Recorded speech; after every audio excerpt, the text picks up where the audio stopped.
Aujourd'hui, on va décortiquer une technique d'IA assez puissante, presque secrète, qui permet de cloner n'importe quel style d'écriture. Imaginez un instant pouvoir répliquer la voix de votre auteur préféré, mais pour parler d'un sujet complètement différent. C'est exactement ça qu'on va voir ensemble. Alors, est-ce que ça parle à quelqu'un? On a tous fait l'expérience, non? Tenter de demander à une IA d'imiter un style qu'on adore, et puis on se retrouve avec un texte plat, générique, sans âme. C'est une frustration assez courante, mais la raison de cet échec, elle, est vraiment fascinante. Ok, plongeons au cœur du problème. Pourquoi une commande qui paraît si simple, écrite comme cet auteur, rate son coup à chaque fois? En fait, tout est une question de langage, celui qu'on utilise nous et celui que la machine, elle, comprend vraiment. Et voilà, on y est. Le point crucial, il est là. Une IA, ça ne sait pas ce que veut dire décontracté ou intelligent. C'est bien trop subjectif. Ce qu'elle comprend, par contre, ce sont des données, des chiffres, des mesures bien concrètes. Pour une machine, le style, ce n'est pas une ambiance, c'est une équation. C'est vraiment le changement de perspective fondamental à avoir. Le style d'écriture de n'importe qui, c'est en fait une collection de motifs qu'on peut mesurer. Le rythme, la ponctuation, le choix des mots, tout ça, ça forme une sorte d'empreinte digitale unique. Une empreinte faite de données.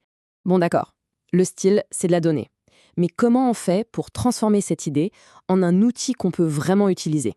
C'est là qu'intervient un concept clé qui permet de codifier tout ça pour enfin débloquer la réplication de style. Et voici le mot magique, l'ADN du style. C'est tout simplement une analyse hyper détaillée, presque scientifique, de tout ce qui est quantifiable dans une écriture et qui la rend unique. Ce n'est plus juste une vague description, c'est une véritable fiche technique du style d'un auteur. Maintenant qu'on a le concept, il nous faut l'outil. Et cet outil, c'est un prompt, une instruction très spécifique et incroyablement puissante qui va transformer l'IA en une experte en stylistique. Voilà le début de la formule magique. Ce prompt, il ne demande pas à l'IA d'imiter, non. Il lui ordonne d'abord d'analyser, de décomposer le texte qu'on lui donne en données brutes, en métriques précises.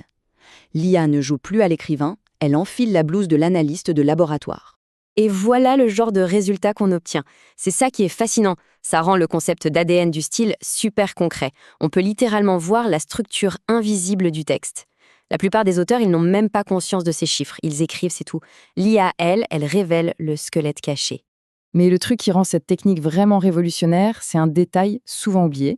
Le prompt, il force l'IA non seulement à écrire un nouveau texte, mais aussi à vérifier son propre travail.